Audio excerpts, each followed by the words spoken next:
Boa tarde, pessoal. Bora. O Thiago... Claro que vai falar o Thiago Escuro sobre o centro de treinamento do Bragantino. O Thiago está aqui posicionado, ele só vai fazer um breve relato sobre o lançamento do projeto do novo CT. E logo que ele terminar, a gente abre para perguntas. A 102 começa assim que ele terminar. Bom, boa noite a todos. Prazer falar com vocês novamente.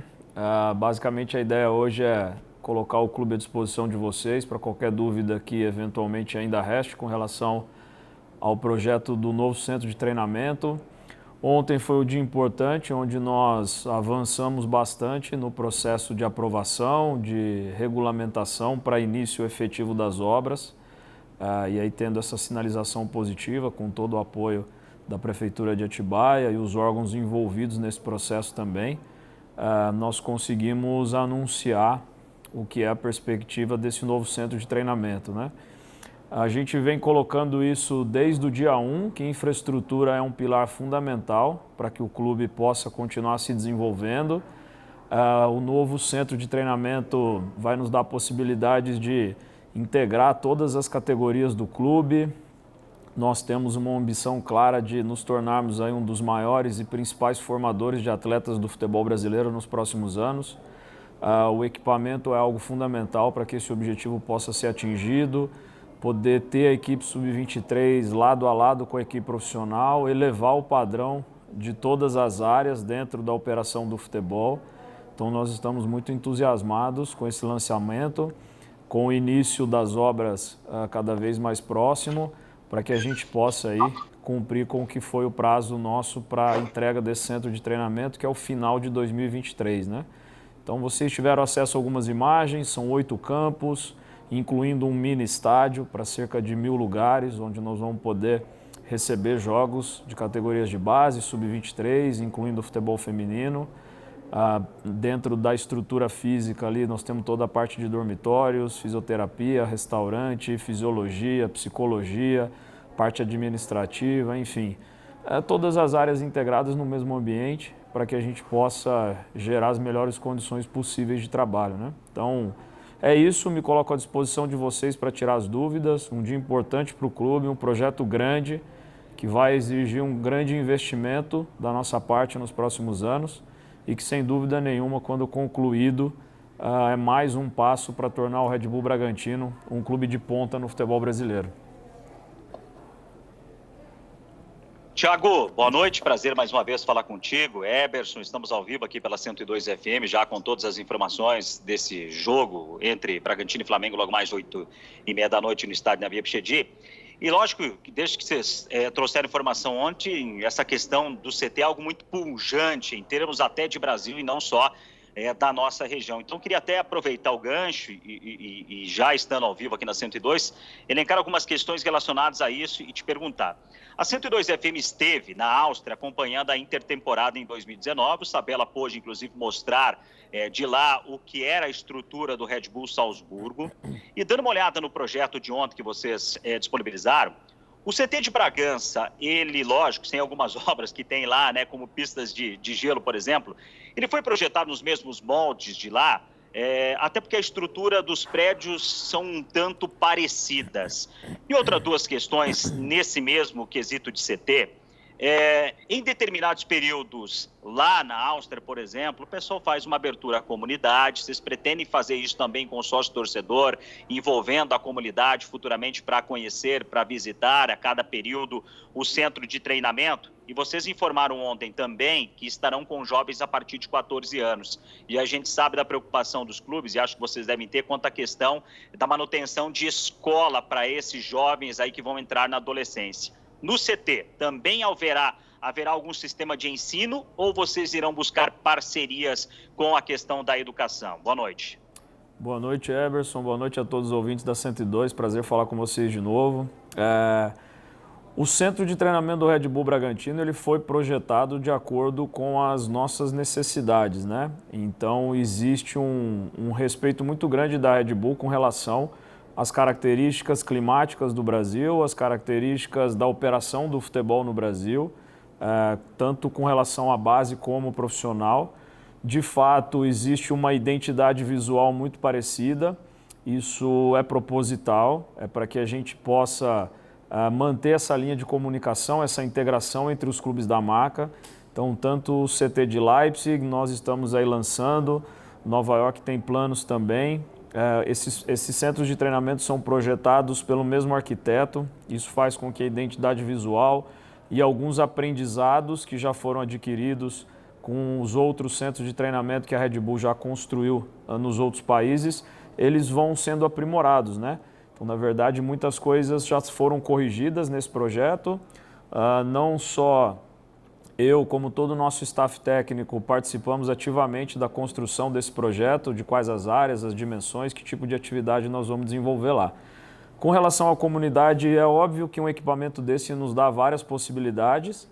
Então, a ideia é sim ter a oportunidade de desenvolver ações onde a gente aproxime o sócio-torcedor do dia a dia do clube, óbvio que respeitando toda a dinâmica, principalmente do futebol profissional. E com relação à base, Eberson, a intenção não é ter escola dentro da estrutura do centro de treinamento, é buscar escolas fora, na cidade.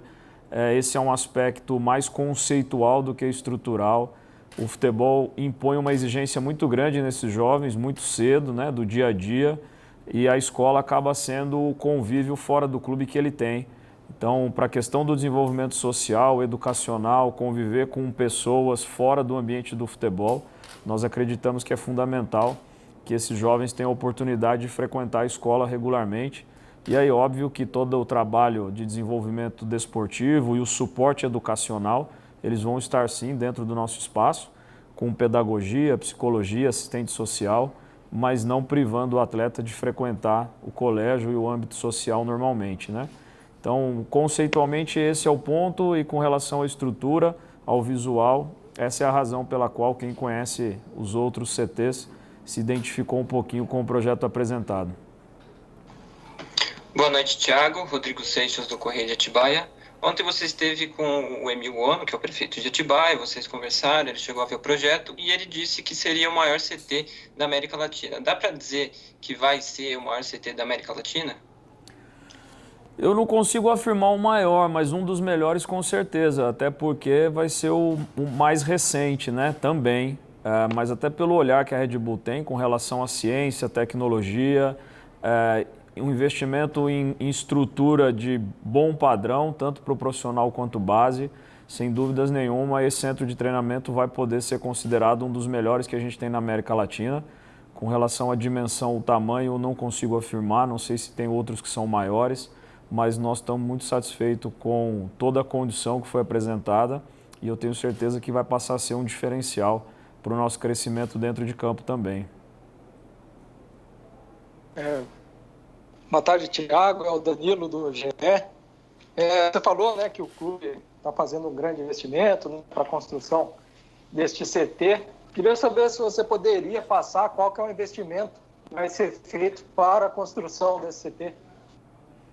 Danilo, boa noite. Não posso passar. Nós não costumamos falar sobre valores. A gente entende que esse olhar só financeiro dentro da estrutura do futebol não é o melhor caminho.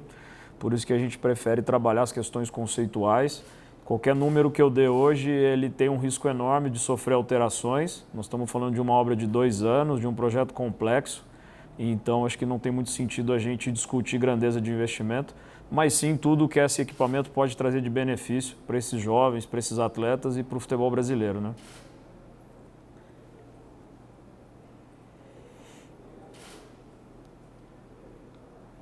Bragança em Pauta pode fazer a pergunta.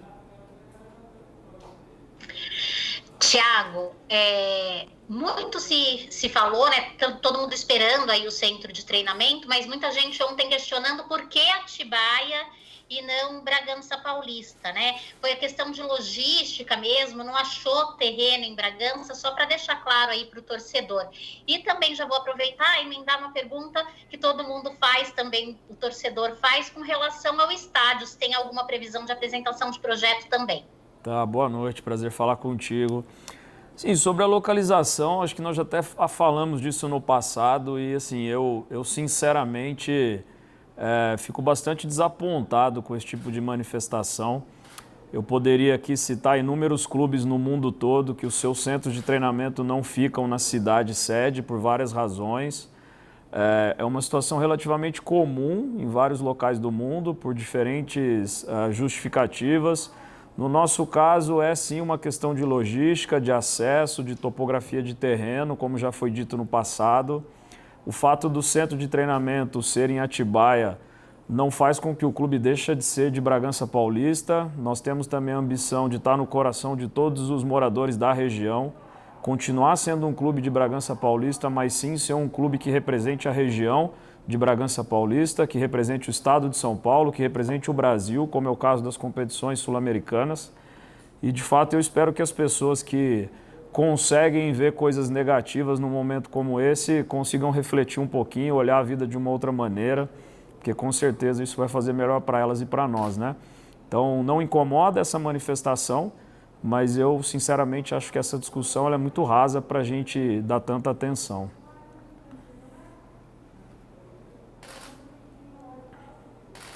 Tiago, boa noite, é o Pedro Rigoni do Mais Bragança, um prazer falar contigo. Lógico que esse novo centro de treinamento, né, vai ser um patrimônio muito grande a mais para o clube. Você também citou, né, anteriormente a integração dos jovens com o elenco profissional. Mas em relação ao local que o time treina e concentra atualmente, qual será a grande diferença? Acho que o primeiro ponto é essa questão da integração, né? Poder ter todas as categorias vivendo no mesmo ambiente gera muito mais oportunidades. Então, o jovem, seja do sub-15, 17, poder ver a equipe profissional treinando ao lado, conviver, sonhar com estar naquele campo ali, sonhar em vestir aquela camisa de treino. Acho que isso traz muito. Para nós que fazemos a gestão da operação técnica, ter todos os profissionais no mesmo ambiente é um ganho muito grande.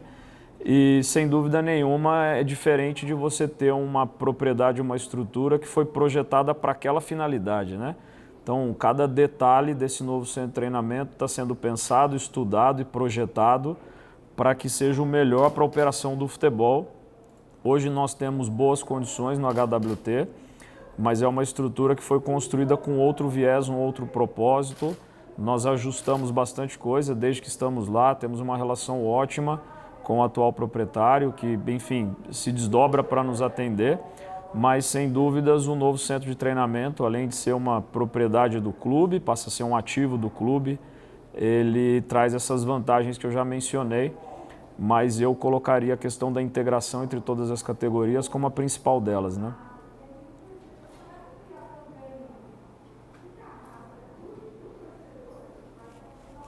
Diego, pode fazer sua pergunta. Tá certo, Thiago, boa noite, um prazer falar com você mais uma vez.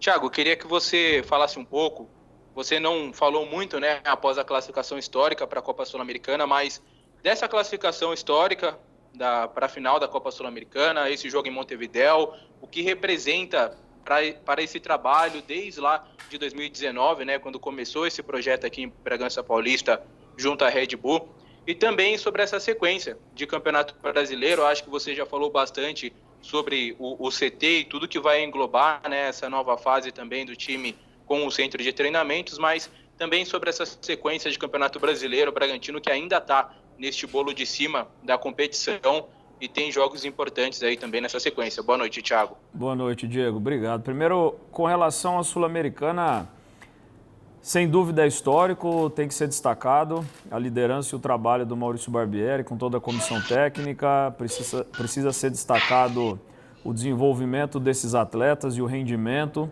em campo que nos trouxe até aqui. Mas, na minha concepção, o histórico seria vencer a competição, né? Então, falta o último passo. Nós precisamos continuar trabalhando para isso, manter os pés no chão. Então, eu acho que qualquer coisa diferente disso nesse momento não vai ajudar a gente a conquistar o principal objetivo, né? Chegamos até aqui, nós vamos trabalhar até o último instante, até o último detalhe para que a gente possa chegar bem para esse jogo. Mas, enquanto isso, tem muita coisa para acontecer no Brasileiro da Série A. Nós tivemos um início de competição muito bom, é o que nos colocou na parte de cima.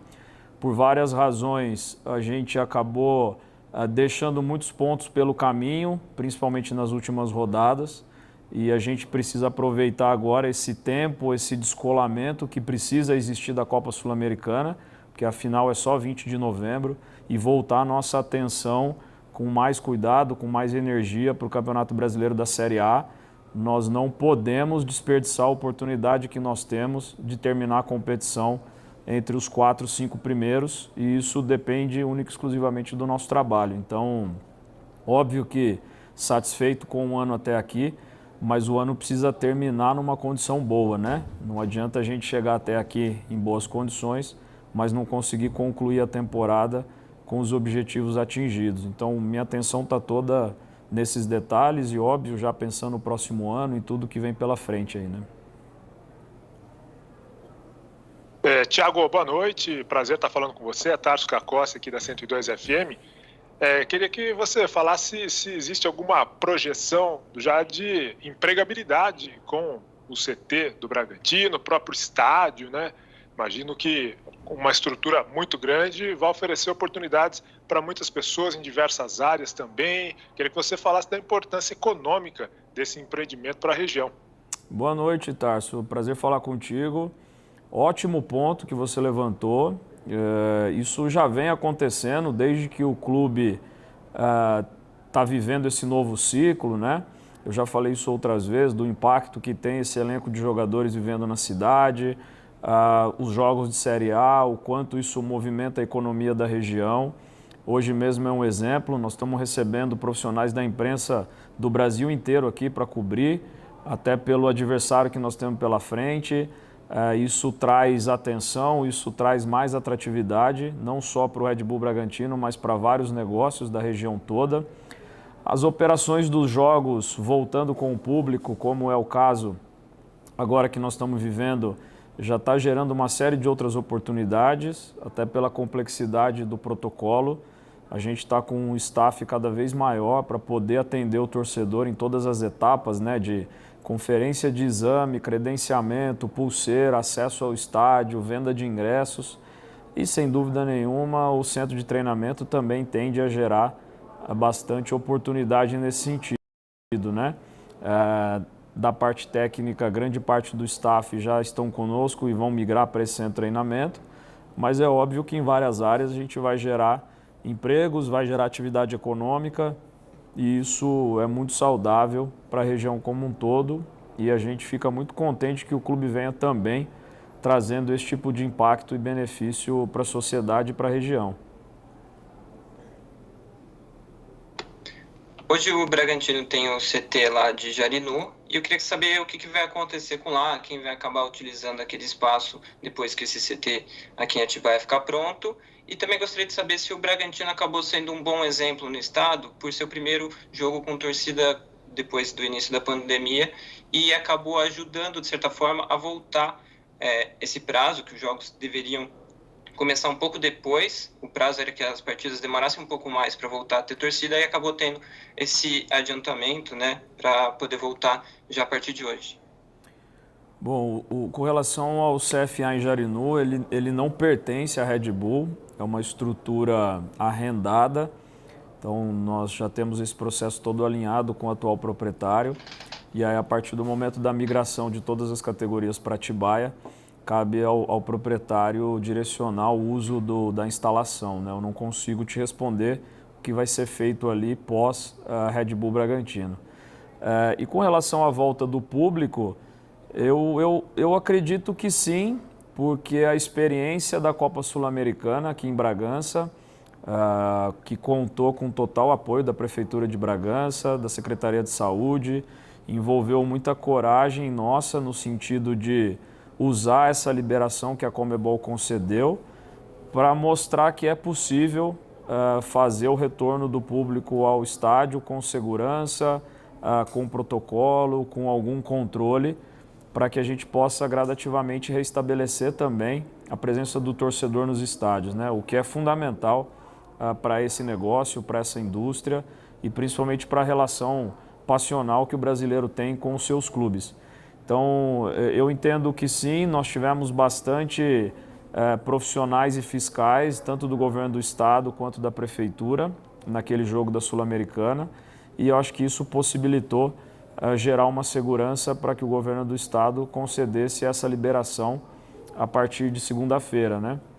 Então nós estamos muito contentes com o retorno no Brasileiro da Série A hoje, retornando já num jogo grande, contra um grande adversário, contra uma das maiores marcas do futebol brasileiro. Eu espero que o torcedor compareça sim, faça uma grande festa, aproveite o jogo, desfrute e que obviamente respeite os protocolos, as regras, procure cumprir com o que está sendo exigido para que a gente possa cada vez mais aumentar o número de pessoas e a frequência de eventos. Então eu entendo que sim, tanto da parte da Prefeitura de Bragança, fica aqui o reconhecimento e o meu agradecimento, assim como nós como clube que tivemos a iniciativa de nos movimentarmos para que o público pudesse retornar aos estádios no estado de São Paulo também, né? Tiago, é o Danilo do GE de novo. Queria falar sobre o projeto da arena, né, do estádio. Recentemente você falou, né, da questão da capacidade, que eles estavam discutindo, né, essa questão. Esse é o ponto ainda que falta ajustar, ou há outros pontos ainda que faltam serem ajustados para a apresentação do projeto? E se vocês têm uma previsão de quando esse projeto deve ser apresentado? Danilo, são vários pontos. O projeto de uma nova arena aqui no estádio Nabi Abichedi é um projeto complexo, grande. A discussão da capacidade é sim uma delas, mas eu diria que ela já está quase que superada. Nós estamos caminhando para uma arena de 16.800 lugares, algo assim, o que nos garantiria grande parte das competições aqui. Teríamos sim a limitação nas fases finais de competições sul-americanas, por conta da exigência da Conmebol. E agora nós estamos na fase final do plano de negócios, de definir quais atividades nós vamos ter dentro dessa nova arena, o quanto de áreas comerciais, o quanto de centro de convenções, o quanto de prestação de serviço, para poder tornar esse novo equipamento, essa nova arena, um ponto de encontro e um ponto de circulação econômica também na região, não só nos dias de jogos, mas também nos dias em que a equipe não estiver atuando, né? Então, eu já disse isso alguns dias atrás, a nossa expectativa é de não conseguir apresentar maiores detalhes esse ano, mas que no decorrer do primeiro semestre do ano que vem a gente consiga apresentar a arena. O primeiro passo é apresentá-la para o prefeito Jesus Chedi, para que a prefeitura possa também nos auxiliar com todos os trâmites burocráticos, depois apresentando para a comunidade e aí estabelecendo o prazo de início, término, para que a gente possa, o quanto antes, ter uma nova arena na cidade de Bragança. Tiago, Diego, mais uma vez. Desde o início da parceria, Tiago, vocês já investiram em jovens potenciais cerca de 150 milhões de reais. Tem a construção agora desse CT que pode ser um dos melhores CTs da América Latina. Esta adequação do estádio Nabi Abichedi para uma arena com capacidade para até 16 mil torcedores.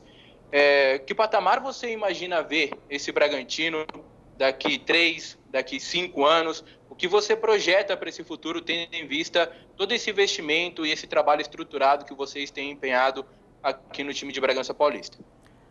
Bom, Diego, eu vejo o meu trabalho principal aqui, a minha grande missão é essa construção de médio prazo, né? É óbvio que existe uma atenção para o dia a dia, para os jogos, para a competição, mas eu não posso tirar o olhar e o trabalho desses grandes projetos, como é o centro de treinamento, como é a arena, porque esses projetos vão possibilitar o clube atingir o que, na minha concepção, é o que nós vamos conseguir construir, que é ser constantemente um clube de G5 do futebol brasileiro, conseguindo brigar em todas as competições que participa em bom nível, seja Copa do Brasil, Libertadores, Campeonato Paulista, sendo um clube que de fato busca títulos e conquistas ano a ano, o que não é muito fácil, porque independente desses números de investimento, seja em CT, infraestrutura ou até os citados por vocês 150 milhões de reais em jogadores desde a parceria, a gente compete hoje com um orçamento de 200 milhões de reais contra equipes que estão faturando 600, 700, 1 bilhão de reais, como é a previsão de faturamento esse ano do nosso adversário dessa noite. Então é natural que essas instituições tenham muito mais dinheiro no campo do que nós, e aí eu me refiro à folha salarial, a custos da operação do futebol, que são um pouco discutidos no dia a dia. Fala-se muito sobre o investimento nosso em compra de jogadores, mas discute-se pouco o quanto de pontos a gente tem produzido na competição, em que colocação a nossa folha estaria dentro desse campeonato, por exemplo. Então eu vejo o meu grande trabalho aqui é conseguir concluir nesse ciclo aí de 4, 5 anos, ter a equipe nesse patamar desportivamente e principalmente numa relação saudável com a cidade, com a região, tendo na arena grandes dias de eventos, o centro de treinamento como outro ponto de encontro. Eu vejo essa construção muito além da parte desportiva, né? Acho que tem um aspecto social que o futebol é uma potência que nós estamos pouco a pouco conseguindo ganhar espaço também dentro do nosso ambiente, do nosso universo. Encerramos a entrevista coletiva do Thiago Scuro. Obrigado, pessoal. Obrigado, Thiago. E depois do jogo, voltamos com o técnico Maurício Barbieri.